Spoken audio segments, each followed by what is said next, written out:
The following is a production of the Department of Broadcasting at Western Illinois University. A shooting on Murray Street has WIU students on edge. We'll have more on the story ahead. Early voting has begun here on WIU's campus. We'll tell you what you need to do to make your ballot count. And Halloween weekend has finally arrived, but has the spooky holiday brought some even spookier weather? Kenzie's forecast is coming up. Live at 4 begins now with Rachel Steibing and Adam Yingst. Plus your local weather with Dana Zimmer. And sports with Aaron Viner. Good afternoon and welcome to Live at 4. I'm Rachel Steibing. And I'm Adam Yingst. The presidential debates are now over and Election Day is just 12 days away. News 3's Aaron Viner tells us how Western students can get a jump start on voting. A trend that has grown in the past is early voting. With the general election upon us, some voters are taking advantage of the early voting booth at the Western Illinois University Union, although the turnout has been less than what they hoped. It's been kind of slow, but not bad. At least we're getting people to be aware of what's going on. Although turnout hasn't been great so far, they expect things to pick up here in the near future as the election draws closer. Early voting opened up on Monday, and as of this morning, 119 people had come through. That's less than 40 people per day. This is a trend that has become more available in the nation as 31 states offer in-person, no-excuse early voting, allowing anyone registered for their polling place to vote early. 28 states offer no-excuse absentee voting by mail, and 22 states offer mail voting with an excuse. Make it easier for the voters to be able to vote. That's registered voters in McDonough County. One of the reasons for early voting is to give people another chance to vote if they have unexpected circumstances such as illness or weather forces people to stay home on Election Day. Early voting ends November 3rd. For Live at 4, I'm Aaron Viner. Thanks, Aaron. Remember to get out and vote as early as possible. Macomb police are still investigating a non-fatal shooting that occurred early Sunday morning. A male victim was shot above the hip as part of a fight occurring at his own residence on West Murray Street. A male suspect entered the back door wearing a bandana and used a small caliber weapon. Macomb police are urging students, if they have any information concerning the incident, to report it to police immediately. The total number of fights, batteries, aggravated batteries, and assaults altogether is 105. The assaults and crimes around campus are almost at a record high. News 3's Mitch Winkleman checked it out.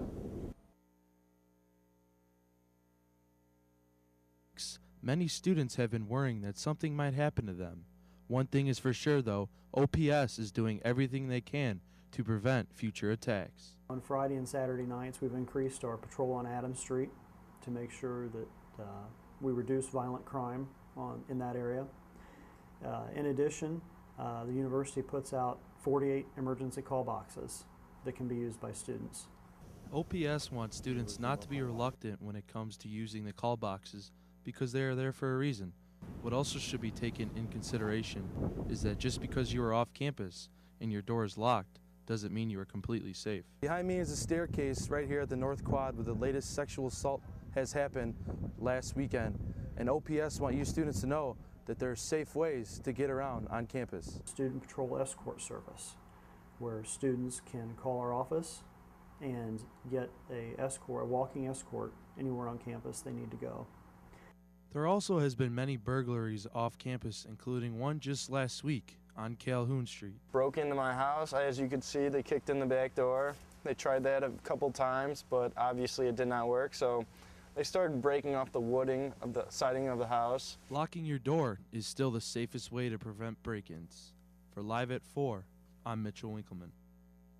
Students are reminded to try to be as safe as possible and walk with someone when on campus late at night. The Macomb and Rushville Public Libraries received great news as Jesse White and area legislators announced that the towns are eligible to receive grants for reconstruction. The libraries will be eligible to receive funds from a new library construction grant program if local matching funding is arranged by June 30th next year. The Macomb Public Library District is eligible to receive $2.38 million, and Rushville Public Library is eligible to receive $1.2 million if local matching funds are met. The early warning grade system has been used by WIU for many years now. NEWS3's Guys explains why the system is important and beneficial for students. Semester, which means students are taking their midterms and receiving their early warning grade notifications. The early warning notification is targeted at all undergraduate students enrolled in regularly scheduled and online courses at the Macomb and Quad City campuses. It alerts students who aren't doing so good in their classes with a C or below so that they can get the help they need in order to get in the right direction. Sue Daggett, the Associate Director of Register, feels that the notification system is very beneficial for students. It's an affirmation to those who are doing well in their classes when they don't get the early warning grade. And I think it's a good wake-up call and an alert to check into resources that are available for those that do get a warning. Students on campus also feel that the system is very valuable to have. It gets students on the right track, tells them where they are in the semester, and kind of motivates them to get where they need to be. It lets you know like where you're at in all your classes, even if you really don't even get an early warning grade. And it kind of lets you know, oh shoot, maybe I need to study a little bit more or talk to the teacher. Early warning grades are displayed on the student information system, and paper notices are sent to both the students' local and permanent addresses. Students with grades with a C or below are highly encouraged to receive help from instructors, academic advisors, or the University Counseling Center in Memorial Hall. Students enrolled in graduate courses as well as student teaching, internships, and study abroad programs are not included in the early warning grade population. For Live at 4, I'm Guys. There are 5 weeks left in the semester before finals week starts. Halloween is just 6 days away. That means it's time for the kids to dress up and do some trick-or-treating. Macomb will be hosting 2 days of Halloween fun. Tuesday, October 30th and Wednesday, October 31st will be trick-or-treat days from 6 p.m. to 8 p.m. Everyone is encouraged to leave their porch light on during these hours if you would like visitors. Macomb has had great weather this week, but will it continue? Kenzie, how is this weekend looking? We will get to that in a second, Adam, but for today, we saw mostly cloudy skies with a high temperature at 73 degrees, with relative humidity at 94% and winds coming in from the northwest at 20 miles per hour, so we saw a very windy day today. Now the current temperature has significantly dropped to 51 degrees, and will we see colder temperatures this weekend? And will we see rain tonight and this weekend? Find out coming up in the next 10 minutes. Now back to you guys in the studio. Thanks, Kenzie. If you're looking for a good scare this weekend, check out Haunted Higgins. The event will be held tonight through Saturday from 8 p.m. to midnight. The haunted house will take you around the 19th and 20th floors of Higgins Hall. The cost is $5 per person or $3 when you bring a non-perishable food item. This is also the last weekend for the Hornfield Corn Maze. You can stop by between 1 and 4, Friday through Sunday. The cost is $5 for ages 13 and above and $2 for ages 6 to 12. There will also be a flashlight night on Saturday from 8 to 10 p.m. The cost is $5 per person, and don't forget to bring your own flashlight. Attention to all you early birds who have to have your coffee in the morning. There is good news for you as Mosaic is coming out with a Western Illinois themed coffee. Mosaic has asked Leatherneck Nation to name a coffee in their Think Purple coffee naming contest. The contest started Monday and will run through November 5th. The winning entry will receive a coffee-related prize package, including naming the brand of the coffee. The coffee will be sold in Macomb's Mosaic office as well as Bushnell's, also at Hy-Vee, Schnucks, and the Old Dairy. The McDonough County Animal Shelter will soon be implementing microchips. This will help lost animals get returned to their owners quicker and easier than before. The microchip is about the size of a pea and contains information about the pet, including information on the owner. Anyone adopting a pet from the shelter or picking up a lost animal that doesn't already have a microchip must buy one for $12. And it's time again for our featured pet of the week. This week is Riddle. He's a rat terrier mix and has been at the shelter since September 17th. They suspect that he is 3 to 4 years old. Unfortunately, he is heartworm positive. He's unaltered, so the price to adopt him is $75. He's in need of a good home, and for more information or the adoption policy, you can contact the McDonough County Animal Shelter. Well, after the break, I covered last week's Take Back the Night. Make sure to stay tuned to see the impact of the march. Also, Apple released their latest iPad. We'll have the full details when we return. Welcome back. There have been 7 sexual assaults reported on campus this semester. Take Back the Night is a powerful event held every year to fight against cases like these. Despite poor weather conditions, the 23rd annual Take Back the Night Rally and March still went on. Previously, the rally was held on the front steps of Sherman Hall, but last week was moved into the Sherman Auditorium. I was so excited that people still came out, even though we had the last minute change of location, and that the weather was not exactly cooperative. I mean, it wasn't thundering and lightning, but it was definitely cold, definitely rainy. But I would say we had like 60 or 70 people marching at the end. 75% of rapists are relatives, friends, neighbors, or acquaintances of their victim. At the event, representatives from different groups around campus attended to make students aware of the problems of interpersonal violence. There were so many people there who probably haven't heard a survivor's story and aren't aware that most likely someone that they know has been a victim or is a survivor of some kind of interpersonal violence. So I think that Take Back the Night is powerful for that reason.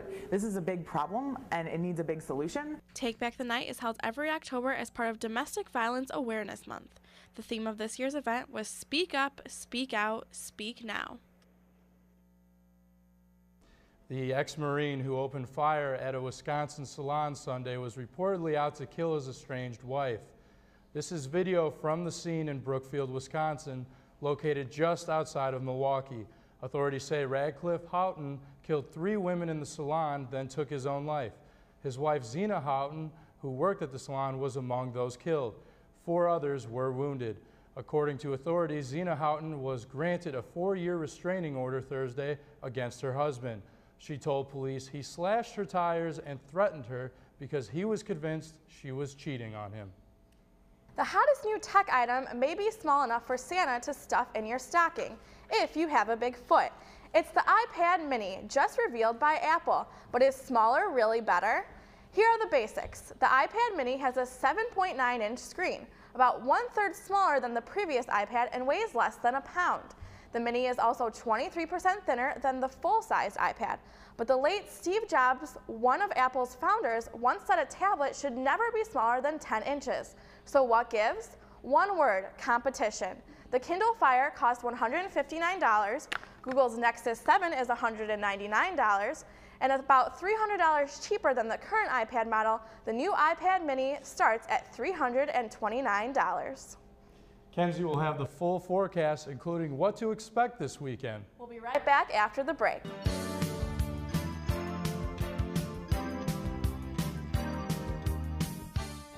Later this evening, we could be seeing a thunderstorm roll through the area, and the temperature will currently be 49 degrees, so the temperature is still decreasing, with humidity remaining at 94 degrees and wind coming in from the northwest at 23 miles per hour, so it'll still be windy this evening. And then later on overnight tonight, we'll have a 90% chance of showers with a low of 36 degrees and winds coming in from the northwest at 20 miles per hour. Now, the normal temperature around this time of year is 62 degrees, and today we are a little above average at 73 degrees. And then the low is 39 for the normal time, and then today it was a little above average at 42 degrees. And the monthly total of precipitation we saw this month was at 2.85 inches. Now, looking at the regional radar, these are the line of thunderstorms that will be going through our area tonight and overnight as well. And then this is just showing you the low pressure system of the cold front moving through our area, and those line of thunderstorms will be following that cold front overnight tonight. Look at that drastic change in the temperatures from where that cold front is moving through. And we will see those colder temperatures move through our area tonight and cooler temperatures this weekend as well. And you can see out to the west, those cold temperatures will soon be taking over, and we will no longer be seeing the warmer temperatures. The Friday surface is showing that the cold front will be pushing out east, and then that high pressure system will build in and bring sunny conditions for Friday and Saturday as well.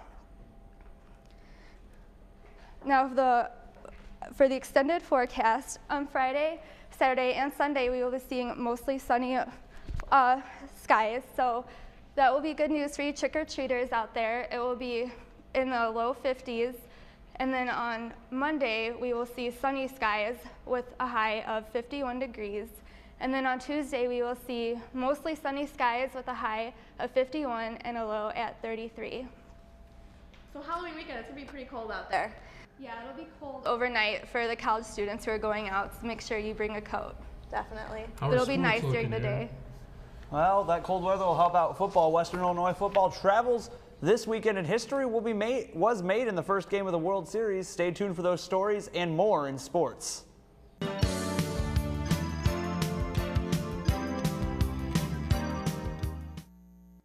Western Illinois football travels to Missouri State on Saturday. These two teams are going in different directions currently, as Western, currently 3-4, has lost 2 games in a row, while Missouri State has won back-to-back conference games to sit at 2-6 heading into this matchup. The guy to look out for on the Missouri State team is wide receiver Dorian Buford, who is 3rd in the conference in receiving yards, averaging 65 yards per game. Western's offense has been stagnant lately, but the defense under new defensive coordinator Brian Ward has been greatly improved from the last season. The defense is giving up 12.8 less points per game and 61.7 less yards per game on the season.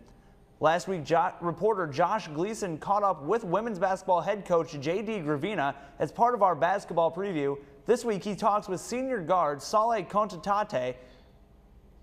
Kontatate emerged last year for the Leathernecks as one of the best players on the team. After redshirting her junior season, she became the Summit League Newcomer of the Year last year for the team and was one of the most dangerous shooters in the conference. You can't give her an inch, because if she has an open shot, she's going to knock it down. Well, everyone knows Saleh is a really good shooter, and that creates opportunities for everyone else because it really spaces out the floor.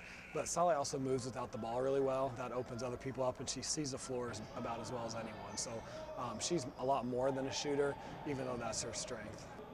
Head coach J.D. Gravina certainly enjoys having his three-point specialist in Saleh on the team. After she missed the 2010-2011 campaign with a knee injury, she posted program records in three-pointers made with 67 and attempted with 202. Saleh, born in Lithuania, plays a similar style to the European game, playing tough defense and always hustling after the ball. Saleh is also a finance major, and she has found that budgeting time as a student and athlete isn't as difficult as it seems. I don't think it hasn't been a big issue. It takes more time, but it's not too difficult. Saleh may have already joined the wall of Leatherneck greats, but there's still plenty more she'd like to accomplish before her Western Illinois career is over. As a team, we're looking to do at least the same as last year or better. I'm sure it will be a big challenge for us just because we have a lot of new players coming in, and there's a lot of new things that we're learning now in practices, so we'll see how that goes. For WIU TV3, this is Josh Gleason. The season opens up with an exhibition game against Monmouth next Friday, November 3rd. Last night, the World Series got underway between the San Francisco Giants, and history was made. Let's take it to the highlights. As Pablo Sandoval opens up the game in the bottom of the first, solo home run to have the Giants take the lead 1-0. And then coming to the plate, Marco Scudero singles in Angel Pagan, putting the Giants up 2-0 very early in this game. Justin Verlander roughed up in 4 innings of work, 5 earned runs and 6 hits allowed Pablo Sandoval up to bat again in the bottom of the third, and he rings the bell twice, his second home run in his first 2 career World Series at-bats. That put the Giants up 4-0. And then Barry Zito, the left-handed pitcher, putting his work in with the bat, and he'll single in Brandon Belt, putting the Giants up 5-0. He had a great game on the mound, 5 2/3 inning pitched, 6 hits, 1 earned run, but Pablo Sandoval was not done yet as he goes for not 2, but 3 home runs, becoming the 4th player in World Series history to hit 3 home runs. In the NFL, the Tampa Bay Buccaneers travel to Minnesota for a Thursday night matchup with the Vikings. The Vikings have been on one of the surprises this season, as second-year quarterback Christian Ponder has led the Vikings to a 5-2 record so far. But it's coming off his worst start of the season, going 8 for 17 for 58 yards, 1 touchdown, and 2 picks. The Vikings will look to get their passing offense back on track against the 31st ranked passing defense of the Buccaneers. They allowed 323 yards per game through the air, but are 3rd in rushing defense, allowing 76 yards per game. And in basketball news, NBA Commissioner David Stern announced he will be retiring effective February 1st, 2014, which will be 30 years after he took over the job. 30 years, wow. One of the great long-standing commissioners of the sports. Yeah, I've liked him. He's been good. All right, well, UN Secretary General likes to get down with his wild side. We've got his sweet dance moves coming up after the break. The #1 downloaded song on iTunes, Gangnam Style by Psy, not only has all of America dancing, but UN Secretary General Ban Ki-moon dancing as well. The music video has more views than any other video on YouTube. Psy decided to take a trip to the United Nations and teach Korean UN General Ban Ki-moon the dance himself. Very cool. All right, well, that's all the news for you today. For Aaron Viner, I'm Rachel Stibing. And for Kenzie Gibson, I'm Adam Yinks. We'll see you here next Thursday.